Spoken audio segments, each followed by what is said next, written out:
Что в Таджикистане имеет возможность, и правительство приняло постановление о том, чтобы получать именно ГСМ из других стран, из таких как Иран, Туркмения, Азербайджан, если возможно, и так далее, и так далее.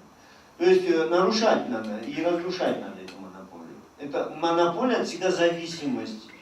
Государство не может зависеть от каких-то прихотей государственных компаний чужого иностранной страны. Это влечет за собой серьезные социальные последствия. Поэтому я считаю, что правительство это приняло постановление, значит, она осознала эту угрозу. У нас есть возможности этого.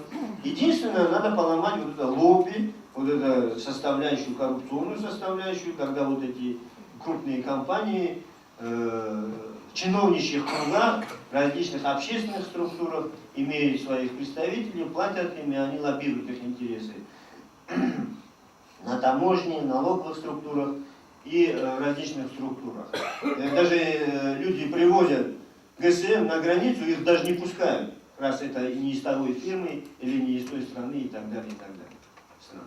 Поэтому это надо разрушить категорично. Если мы не хотим быть зависимыми в этом вопросе, мы имеем большие возможности и налаживать контакты и давать свободу другим национальным фирмам, национальным компаниям, чтобы они именно могли нормально конкурировать с другими компаниями в стране. Почему банки мы не разрешаем, иностранные банки, действовать в Таджикистане, допустим, да?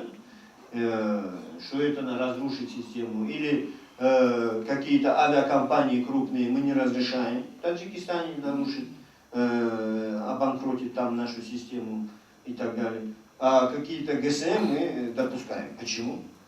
Совместные предприятия с крупными поставщиками, и не более 30% рынка они должны владеть, и все.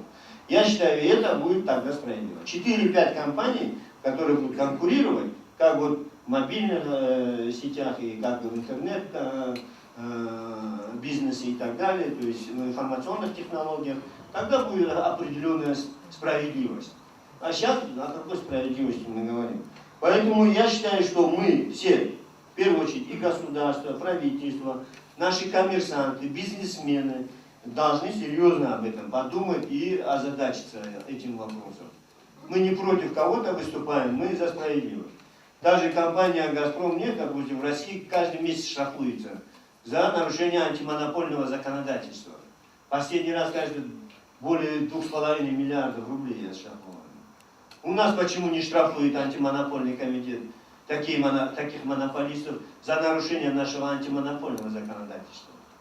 Поштрафуйте на пару миллиардов суммочку, они сразу придут в себя. Не себе в карман, а в государство в карман все это пойдет. И на пользу нашего государства это все будет развиваться. Надо все делать, чтобы обогащать государственный бюджет.